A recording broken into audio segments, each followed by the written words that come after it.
என்ன இன்னைக்கு ரொம்ப நல்ல மூட்ல இருக்கிற போல இருக்கு.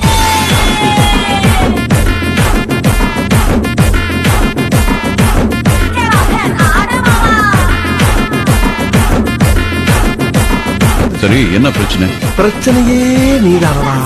இது வேற மாதிரி ட்ரீட், கொஞ்சம் ஃப்ரீயா பையிட்டே, நல்லா நோண்டி கேட்டாலும் ஃபுல்லா சொல்ல மாட்டேன்னு மாம ரொம்ப ரொம்ப ஸ்மார்ட். வேணா பாரு மைய போட்டு ட்ரீட்